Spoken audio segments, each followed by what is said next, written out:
Fake news de Libération, les décodeurs du monde, l'AFP factuel. Ils sont des dizaines et des dizaines à défendre le politiquement correct au sein d'entités gavées d'argent public, de votre argent. Et nous, sur Immédiat, nous sommes une toute petite équipe pour démonter les mensonges du système. Nous avons besoin de vous.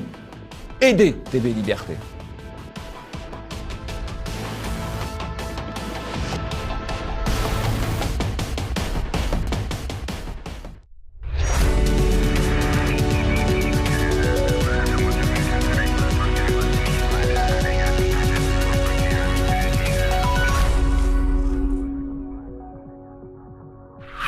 Bonjour à tous et bienvenue dans ce nouvel Immédiat. Bonjour Jean-Yves. Bonjour Nicolas. Trump et la Russie, l'heure des comptes pour les médias. Alors que de très nombreux médias américains attendaient impatiemment sa chute dans l'affaire d'une possible collusion avec la Russie, Donald Trump a une fois de plus remporté une victoire. Racaille contre Rome dans le 9-3. Des rumeurs d'enlèvement d'enfants circulent depuis plusieurs jours dans les cités de la région parisienne et provoquent des violences contre des Roms. Les médias semblent étrangement rechignés à reconnaître l'origine des agresseurs. Grand remplacement, les décodeurs pris la main dans le sac. Il aura fallu plus de 7 jours et un article de leur principal concurrent pour que les décodeurs du monde corrigent une donnée d'importance sur le grand remplacement. Erreur ou intox, telle est la question. Et vous retrouverez le zapping et les tweets.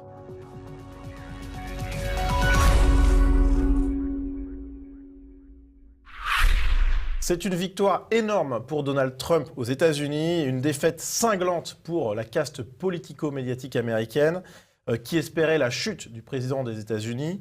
Le rapport de Robert Mueller sur une potentielle collusion entre Donald Trump et la Russie de Vladimir Poutine a été rendu et les conclusions sont sans équivoque. Donald Trump est innocent de toute collusion. L'enquête était d'envergure, comme nous l'a rappelé récemment Thibault Bastide. Au total, pendant 22 mois, 19 procureurs et 40 agents du FBI ont enquêté sur ces soupçons, procédé à la réquisition de 2800 documents et ont auditionné 500 témoins. Une entreprise de démolition qui a, semble-t-il, échoué. Aux États-Unis, c'est la gueule de bois médiatique, car de nombreux médias et journalistes espéraient une chute de Trump. En témoigne ce titre du Washington Post.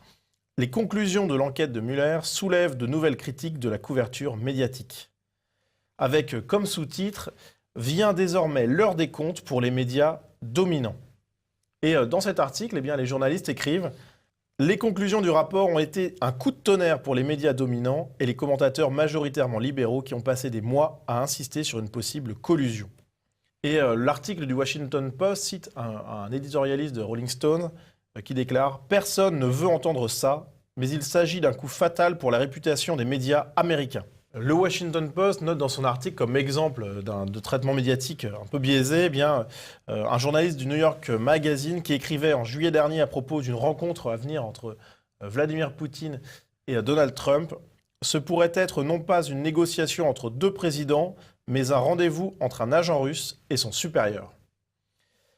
Alors après la conclusion du rapport Mueller, ce même journaliste qui avait écrit ça quelques mois plus tôt, a défendu son travail. Et le Washington Post note que plusieurs autres médias américains ont également défendu leur couverture médiatique de la possible collusion entre Trump et la Russie.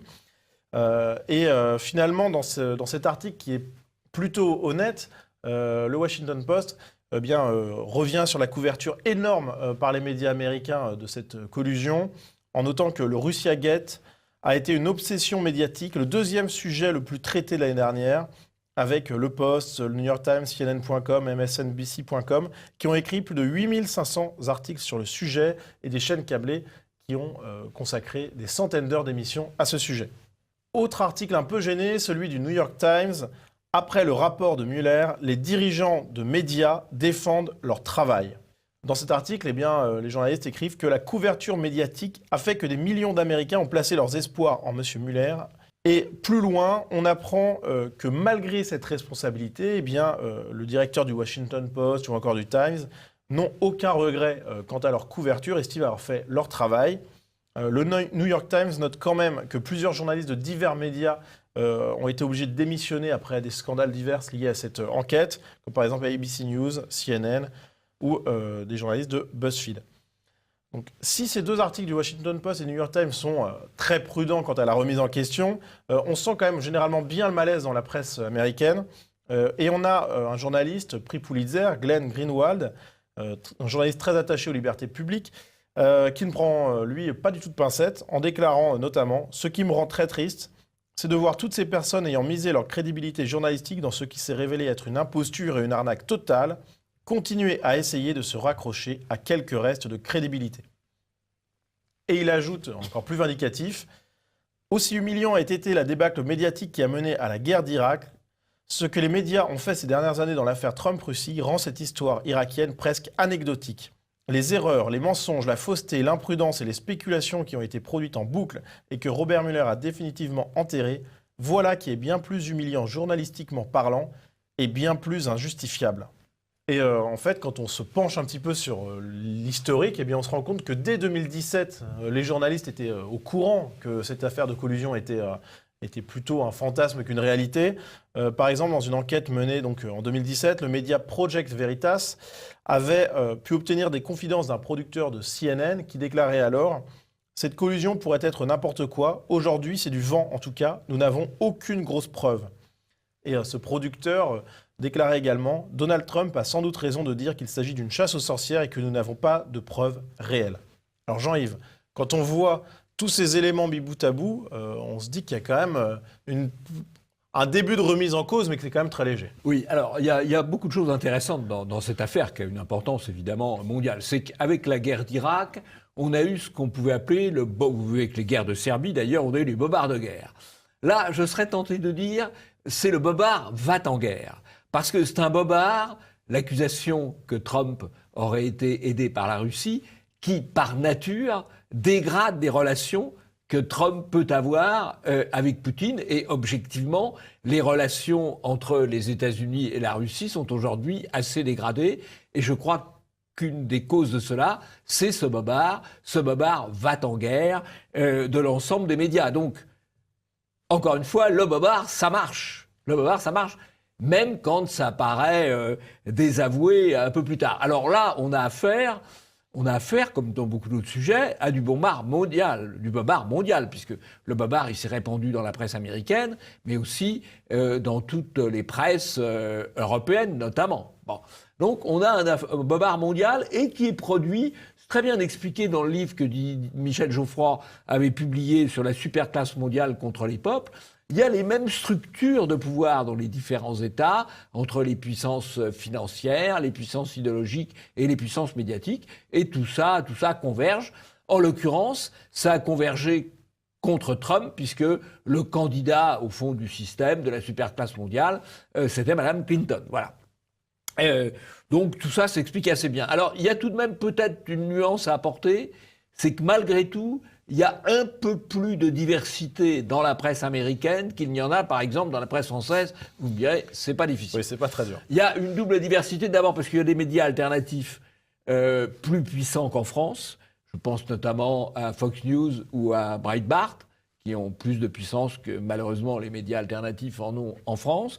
Et puis, il y a au sein des médias dominants américains, tout de même, un petit peu de remise en cause. Je trouve que ce que vous avez cité, émanant notamment du Washington Post et du New York Times, donc le cœur du système médiatique américain, en tout cas en presse écrite, c'est un point intéressant. Mais encore une fois, les dégâts sont faits. On aura passé 2 ans et demi à écouter des bobards. Voilà, sur ce sujet-là, comme sur beaucoup d'autres. Et ces bobards, comme vous le disiez, eh bien, ils ont atteint la France, puisque les médias français ont couvert cette actualité. Alors, il y a encore quelques semaines, eh bien, Le Monde titrait sur cette possible collusion. Enquête russe, le procureur Mueller, cauchemar de Donald Trump. Et puis, finalement, il y a quelques jours, la une du Monde est tout à fait différente. Trump triomphe après les premières conclusions de l'enquête russe. Donc c'est un changement de ton qui est assez spectaculaire. Alors ce qui est intéressant avec Le Monde, c'est qu'il semble reconnaître quand même que le rapport Mueller exonère Donald Trump, ce qui est plutôt honnête. Mais certains médias français n'ont pas du tout cette bonne foi. On a par exemple Europe 1 qui titre « Enquête russe, Donald Trump est-il totalement hors de cause ?» avec un point intéressant, un verdict que Donald Trump s'est empressé de transformer en victoire judiciaire et politique. Donc là, on a un parti pris médiatique. En quoi ça serait de la transformation, alors même que précisément c'est une victoire judiciaire, puisqu'il ne va pas être poursuivi judiciairement pour ces faits-là. Et victoire politique, bah oui, évidemment, c'est une victoire politique pour Donald Trump, mais il n'a pas besoin de la transformer, c'était déjà de fait. Alors dans l'article, on retrouve quelque chose qui est présent dans certains médias américains et d'autres médias français, on va le voir, des doutes sur une éventuelle entrave à la justice laissés entrouvert dans la conclusion du rapport.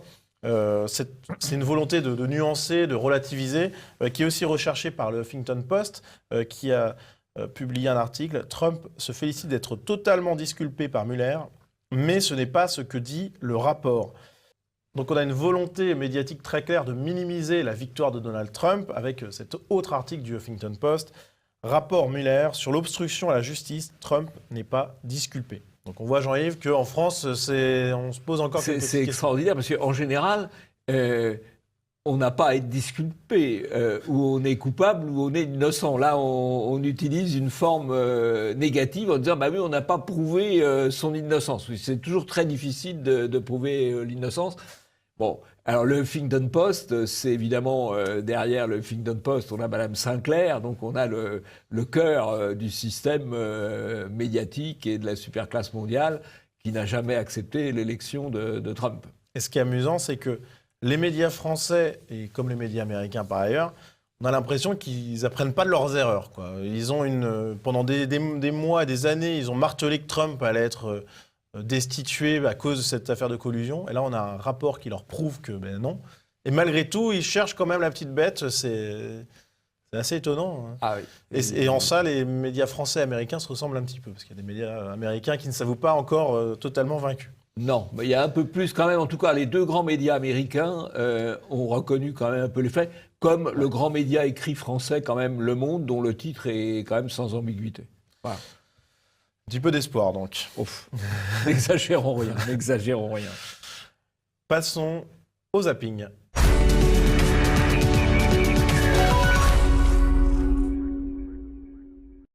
On n'a pas besoin de Français ici. C'est entre Algériens ici. Vous avez compris, messieurs? C'est entre Algériens ici. Vous avez rien à foutre ici, messieurs. Si, c'est en Algérie et on n'a pas besoin de Macron ici. Macron, dégage! J'ai décidé effectivement de changer cette stratégie qui consistait à tenir à distance, à bloquer, à les laisser casser sur des rues, sur des espaces. Sous ce nuage de gaz lacrymogène, le centre-ville du Mans. Il est un peu plus de 9h ce matin.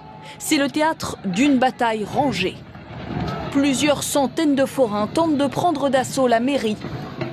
Armés de boucliers de fortune, ils affrontent les forces de l'ordre avec des projectiles de toute nature. Les gens ont du mal à reculer, vous avez vu, il y a toujours quelqu'un qui va un peu à l'affrontement, mais au contact. On voit cette charge en direct, voyez des gendarmes, évidemment des forces de l'ordre. C'est pas vraiment une charge, on va dire, c'est une avancée. Une charge, c'est plus violent que ça. Ah oui, alors une avancée, vous avez raison, il faut être précis pour faire évacuer cette place. Le président Emmanuel Macron à Nice ce matin, qui souhaite d'abord un prompt rétablissement à Geneviève Leguet, qu'elle sorte rapidement de l'hôpital. Mais il faut aussi avoir un comportement responsable, lui dit-il. Je lui souhaite un prompt rétablissement et peut-être une forme de sagesse. Enfin, j'ai été stupéfait par cette phrase. J'ai cru d'ailleurs à un fake au départ en me disant que c'était pas possible. Pourquoi dire cela ?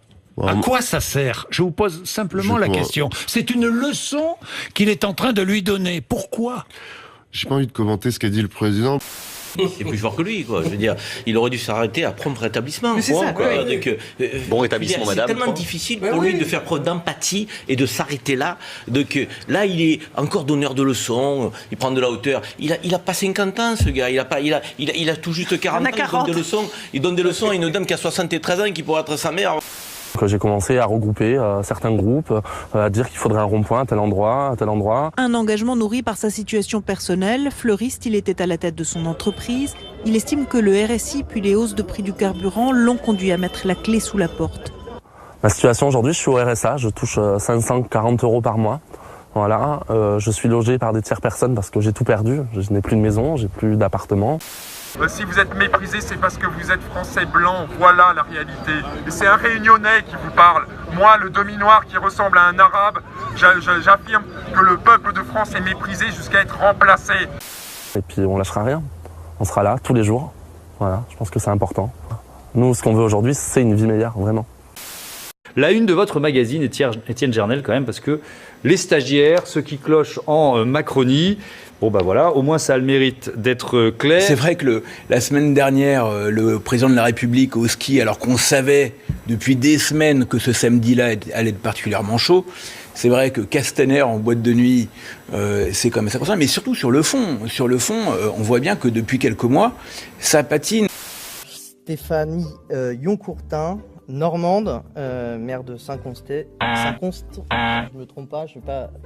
Saint-Comté, excuse-moi. Laurence Faring, pardon, excuse-moi. Xavier Fournier, qui représente aussi l'agglomération nantaise. Décidément, excusez-moi. Battisti, chez Jarret, Battisti m'a tué. Pourquoi ? C'est vraiment un salaud parce qu'il a tué de sa main un gardien de prison, de sa propre main, un gardien de prison et un policier. Il a participé et commandité le meurtre d'un boucher et d'un bijoutier, dont le fils est toujours d'ailleurs tétraplégique. Il a mutilé 3 Italiens cloués dans un fauteuil roulant et il a commis toutes sortes de braquages. C'est pas une découverte parce que tous ces crimes sont documentés et l'ont été parfaitement racontés par les repentis.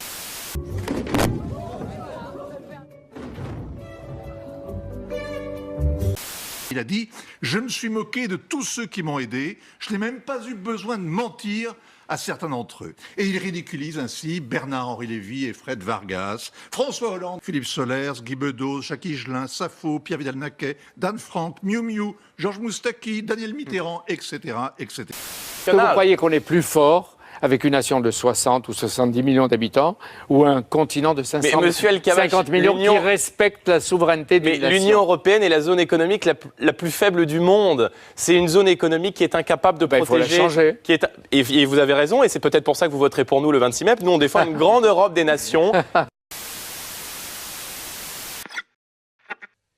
Ah, j'aime beaucoup le final de ce zapping avec le ha-ha-ha de El Kabbach qui avoue à quel point il est hostile au Front National par ce ha-ha-ha. Et aussi que Bardella est assez drôle pour le Et Bardella est assez drôle, oui, tout à fait. Mais c'est pas la première fois d'ailleurs. C'est bien envoyé. On note. Mais donc là, le ha sardonique d'El Kabbach, très beau moment de télévision. Bravo. Alors, on avait dit, on a quand même un certain nombre de gens ont dit que la police était un petit peu ambiguë. Que les autorités gouvernementales étaient ambiguës vis-à-vis des Black Blocs et des casseurs. Et ben là, c'est formidable, on a une vidéo où M. Castaner lui-même reconnaît que sa consigne, c'était laisser faire, laisser casser, et que la consigne, c'était de laisser les casseurs casser, notamment au mois de décembre. Voilà. Ceci étant, là aussi, ça a fonctionné, puisque le Parti de l'Ordre s'est mobilisé contre les Gilets jaunes sans voir la manip gouvernementale qu'il y avait derrière. Voilà. Belle séquence de Gilets jaunes. Ce Gilet jaune qui dit « Le peuple de France est méprisé jusqu'à être remplacé ». Voilà, c'est quand même assez fort comme formule. J'aime bien aussi la couverture du Point avec les stagiaires, parce qu'on voit après les stagiaires à l'œuvre avec la présentation absolument calamiteuse de la liste La République En Marche, avec le présentateur qui bafouille, qui se trompe sur les personnes, qui confond les hommes et les femmes, les Normands et les Provençaux, et j'en passe. Et à la fin, la tribune qui s'effondre. Voilà. Alors, c'est vrai qu'on a connu meilleur départ pour une liste. On a connu meilleur départ, puis surtout quand même que c'est des gens qui ont des moyens financiers, qui ont énormément de moyens financiers. Donc, ils ne peuvent pas avoir l'excuse de manquer de 3 sous pour en faire 4. Non, ils ont plutôt 5 sous pour en faire 4. Et ben, c'est quand même calamiteux. Donc, ce sont vraiment des stagiaires, oui, tout à fait. Le Point a eu un bon titre, la reconnaissance. Effectivement, et c'est assez étonnant. Et tout comme la séquence a été humoristique, a été filmée par BFM TV. Donc c'est assez intéressant. Passons au deuxième sujet, racaille contre Rome dans le 9-3.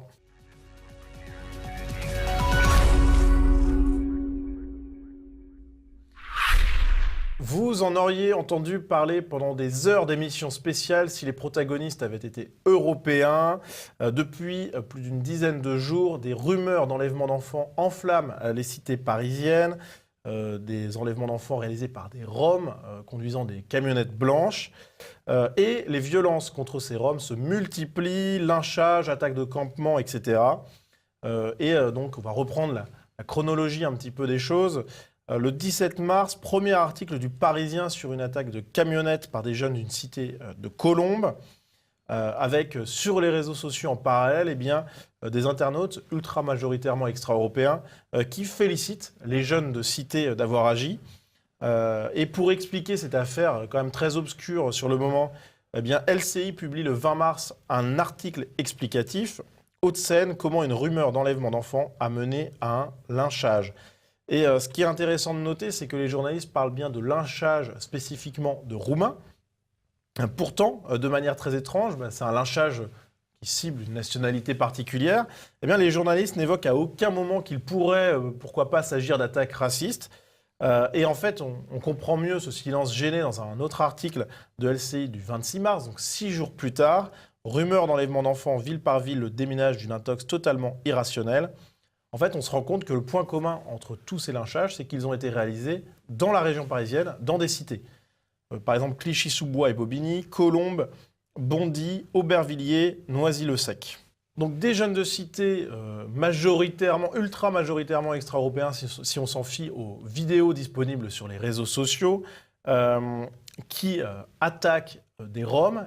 Pourtant, Le Monde trouve le moyen de culpabiliser les Européens. Dans cet article, la haine anti-tzigane revient toujours par secousses dans l'histoire de l'Europe. Dans cet article qui donne la parole à Ilsen About, un chargé de recherche au CNRS spécialiste de l'histoire des tziganes, on apprend que ces rumeurs ont des racines profondes ancrées dans l'histoire de l'Europe et qu'elles sont révélatrices de l'exclusion dans laquelle les sociétés européennes maintiennent les communautés tziganes vivant en leur sein. Le spécialiste déclare notamment qu'en Europe, les tziganes ont toujours été accusés de toutes sortes de crimes imaginaires.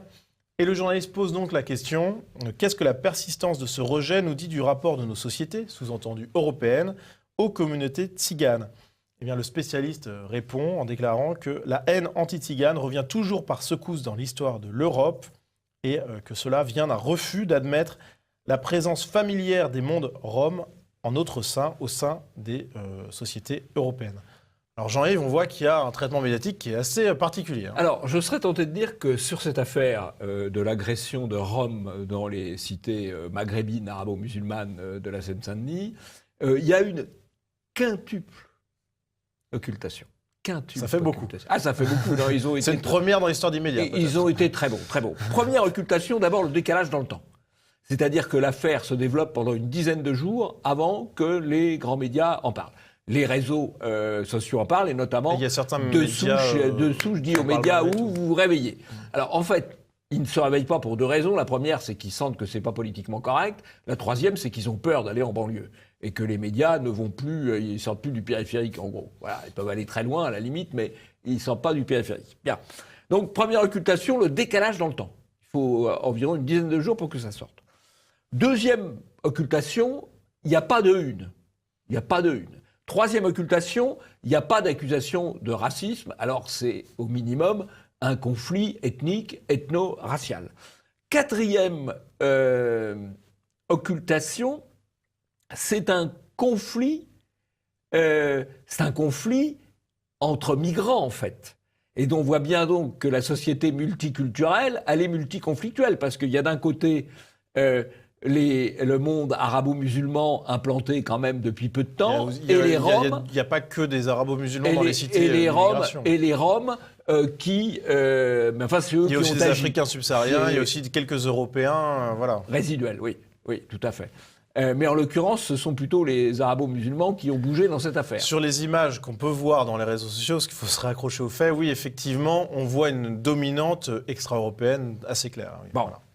Et donc, de l'autre côté, ce sont des Roms, c'est-à-dire, on emploie le mot tzigane, qui est un vieux terme là, dans les articles. En fait, ce sont des gens qui sont arrivés en France depuis 10 ans ou 20 ans ou 30 ans en venant des Balkans. Ce sont aussi des migrants. C'est un conflit entre migrants.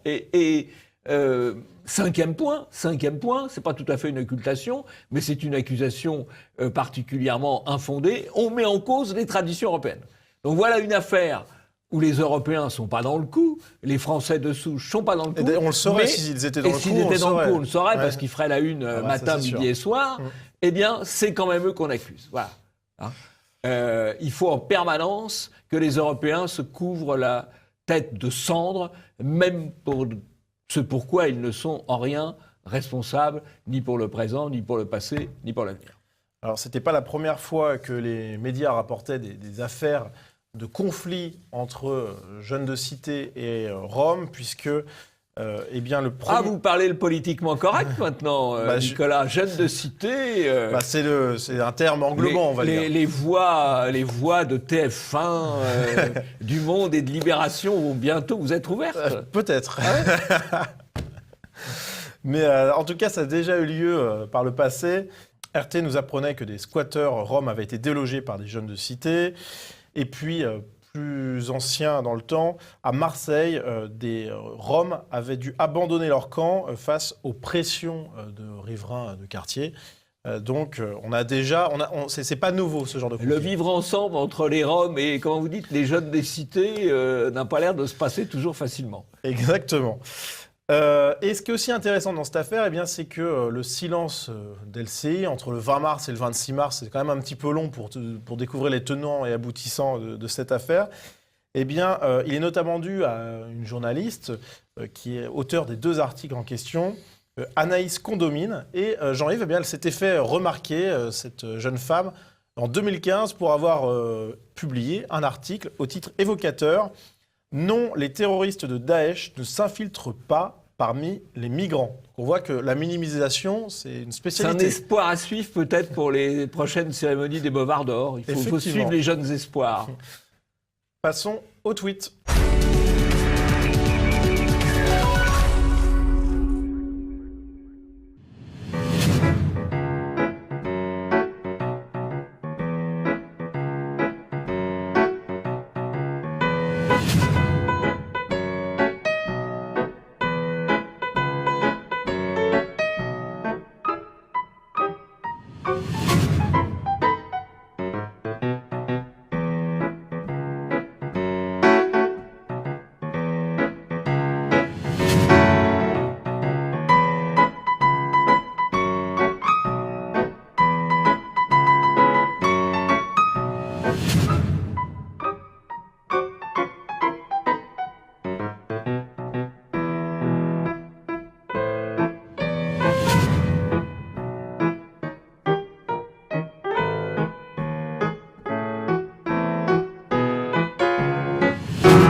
Beaucoup de choses. Un petit bobard de Paris Match qui nous explique que Mme Macron aurait donné le coup de départ d'un match, ce qu'elle n'a pas pu faire puisqu'elle avait été huée au préalable, la malheureuse. Voilà, donc c'est un petit bobard. Enfin, c'est...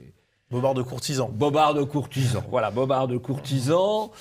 Alors, il y a le bobard de courtisan, mais il y a aussi le bobard industrialisé ou institutionnalisé, puisque on apprend grâce à l'Observatoire des journalistes et de l'information médiatique que il est créé un fact-check à l'échelle européenne pour garantir la sincérité l'honnêteté du scrutin européen et qui va fact-checker, c'est-à-dire en fait dénoncer les idées qu'il est interdit dont il est interdit de parler parce qu'elles ne sont pas politiquement correctes. Eh bien, une opération dans laquelle on trouve Google, Soros, et puis les décodeurs du monde, entre autres, pas seulement les décodeurs du monde, dont on sait qu'ils sont, dont on va voir à quel point ils sont des faussaires. Voilà. Un point intéressant, parce que notre rôle, c'est aussi de suivre l'actualité médiatique et l'actualité de ce qui se passe à l'intérieur des médias, dans les équipes des médias. Et il y a deux choses tout à fait intéressantes. D'abord, on avait vu l'affaire des Arocs, où, à la suite d'une campagne de dénonciation pour des canulars téléphoniques remontant à plus de 10 ans, l'équipe, ou plus exactement le rédacteur en chef des Arocs en ligne, David Doucet, avait été viré dans des conditions, à mon avis, douteuses par rapport au droit du travail. Ben, tout va bien. Il est remplacé. C'était un homme blanc, jeune, trentenaire, pas cinquantenaire. Il est remplacé par une femme féministe, militante LGBT, qui a travaillé à Tétu Femmes, etc., et qui est à la tête d'une association qui s'appelle le collectif des femmes journalistes pour prendre la une, c'est-à-dire en gros pour prendre la place. Elle n'est pas à la tête, mais elle participe à cette... Elle est militante. Bon. Et donc là, c'est réussi, effectivement. On a eu une opération de liquidation d'une équipe de journalistes au profit d'une autre équipe de journalistes. Vous me direz, c'est au sein de la gauche. Hein. Bon, on ne va pas non plus verser des larmes excessives, mais enfin, c'est quand même assez significatif. Ce monde est cruel, ce monde est cruel. Alors ce monde est doux aussi, puisqu'on voit qu'un certain nombre de journalistes sont en très bonne place sur la liste La République En Marche, dans les 10 premières places en tout cas. Il y a un des directeurs de l'information de France Télévisions. Bravo. En Outre-mer. Bravo France Télévisions, oui, qui couvre l'Outre-mer, mais enfin, qui est directeur. C'est quand même le service public, c'est vrai. C'est quand même le service public. Et puis, on a un grand éditorialiste, Bernard Guetta, qui est aussi dans la liste La République En Marche. Alors, et qui en plus veut continuer à être journaliste par ailleurs. Ce qui est... Bon, voilà, comme beau. Ça, il peut cumuler, il n'y a pas de souci, il va pouvoir cumuler gentiment. Alors, c'est assez intéressant, parce que d'abord, apparemment, des journalistes sur les listes, on les trouve là, sur La République En Marche. C'est assez normal, c'est le parti au pouvoir. Ce n'est pas très nouveau. À l'époque de Mitterrand, il y avait eu ma mère, qui était un journaliste qui avait viré écologiste quand l'écologie intéressait Mitterrand. On a eu Cavada, à une époque centriste. Et on a eu Gerbeau et Péricard, là ça remonte plus loin. Péricard qui a d'ailleurs été un très bon maire de Saint-Germain-en-Laye, à l'époque RPR, quoi. Donc il y avait des journalistes RPR sur les listes RPR à l'époque RPR, des journalistes écolo-socialistes à l'époque écolo-socialistes et des journalistes LRM à l'époque LRM. C'est la preuve de la très grande indépendance de cette profession. Voilà. Mais je dois en oublier. Ceci étant, ce sont des citoyens, ils ont aussi le droit d'être candidats. Faut pas, voilà. On va pas commenter l'affaire Bellatar, l'affaire Benalla. Bon, c'est l'entourage racaille de Macron. Bon, bah voilà, ça se passe comme ça doit se passer. J'ai bien aimé le premier tweet là, avec vous êtes dans les 3 cercles, 1984. On change les mots, on change la vérité. Fahrenheit 51, 451, on brûle les livres. Et le meilleur des mondes, on fait les manipulations génétiques, on transforme, on est dans le transhumanisme. Bah oui, on est à l'intersection des trois. C'est pas extrêmement rassurant. Si on voulait rester dans le roman, mais on pourrait aussi citer le camp des saints, qui est aussi une bonne explication de la situation actuelle. Passons au 3e sujet. Grand remplacement, les décodeurs pris la main dans le sac.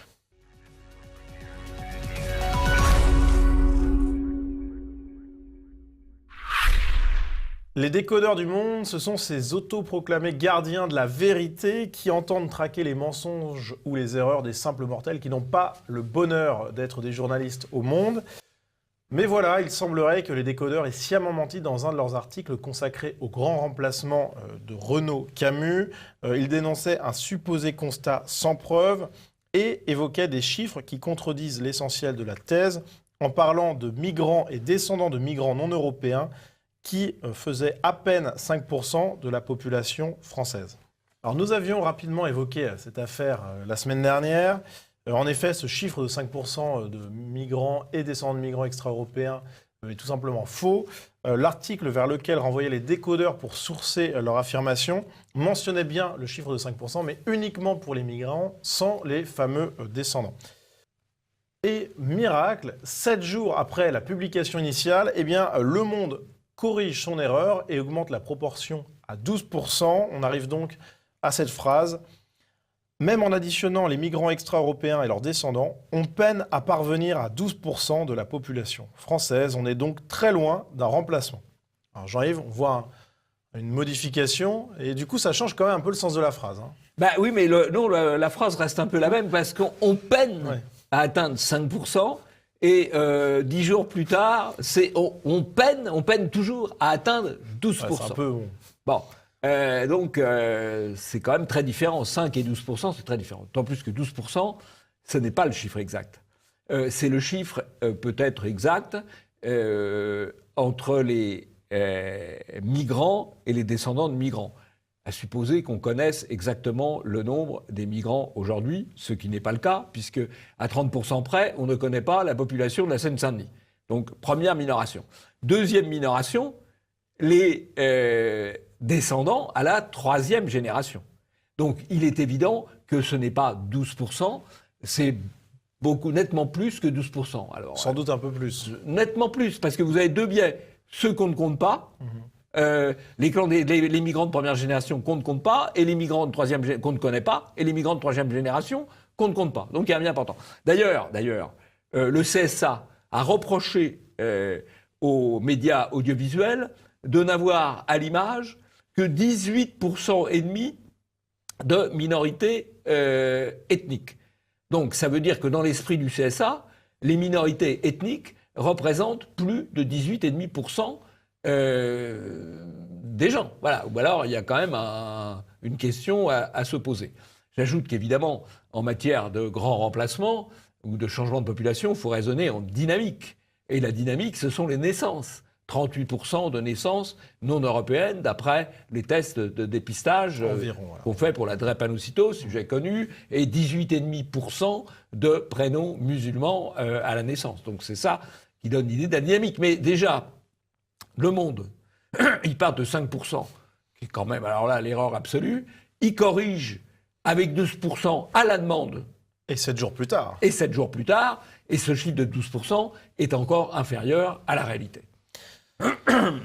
Alors pourquoi ce changement si tardif du Monde Eh bien, coïncidence étonnante, cette modification, elle a été réalisée juste après la parution d'un article de Check News, donc les décodeurs de Libération.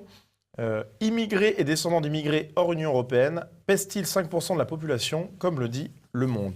Eh bien, dans cet article, les journalistes de Check News déclarent « Si on décidait d'additionner les descendants d'immigrés aux immigrés, on arriverait donc à 12% et non 5%, comme l'écrivait par erreur l'article du Monde ». On voit que c'est peut-être ça qui a motivé la modification des décodeurs, surtout que ça avait été signalé à plusieurs reprises avant. Donc, pareil, Check News qui parle d'une erreur, on peut se poser la question.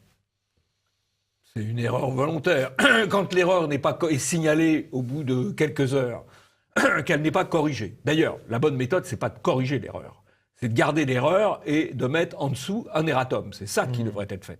Quand on change le ils ont texte, mentionné qu'il y avait eu une modification, mais pas la nature. Voilà. C'est quand même pas des méthodes. Et quand on pense que ce sont des gens qui sont subventionnés, qui ont été subventionnés par l'État, qui ne sont peut-être plus maintenant, qui sont subventionnés par Google, qui sont subventionnés par Soros pour nous dire la vérité, il y a vraiment de quoi s'inquiéter. Tout ce qui vient des décodeurs du Monde doit être regardé avec la plus grande méfiance. Je serais moins sévère pour Check News de Libération, qui de temps en temps fait des choses quand même de qualité. L'AFP Factuel étant globalement plus près des méthodes des décodeurs du Monde que de Check News de Libération. Check News de Libération il y a quand même parfois des choses assez pertinentes. Alors il y a des différences de méthode, mais ils vont se retrouver dans un objet commun qui est le fameux fact-check Europe pour les élections européennes. Les décodeurs du monde et Check News vont être ensemble. Donc, pour soutenir les listes de Soros aux élections européennes. Ouais. Voilà. Ça va être la fin de cette émission. Jean-Yves, est-ce que vous avez un coup de chapeau? Eh bien oui, j'ai un coup de chapeau, figurez-vous, Nicolas, politiquement incorrect. Ah bah c'est étonnant ça. Politiquement très incorrect. C'est un petit livre qui vient de paraître chez Pierre-Guillaume Deroux dans la collection Iliade, qui est fait par un avocat, Thibaut Mercier, et qui s'intitule « Athéna à la borne, discriminer ou disparaître ». Et qui est de fait un éloge de la discrimination, qui est une condition de la survie. Si on veut exister en tant que peuple, en tant qu'entité, en tant qu'identité, eh bien, il faut accepter de discriminer. C'est pas très politiquement correct, mais c'est un livre tout à fait fondamental. Je précise par ailleurs que Thibaut Mercier sera l'un des intervenants du colloque de l'Iliade le 6 avril prochain sur le thème Europe, l'heure des frontières. Parfait, c'est la fin de cette émission. Merci à vous de l'avoir suivi. N'hésitez pas à nous envoyer votre veille médiatique et puis vos avis sur l'émission à l'adresse mail qui s'affiche sur vos écrans en ce moment. Et puis Jean-Yves, à la semaine prochaine. Rendez-vous la semaine prochaine.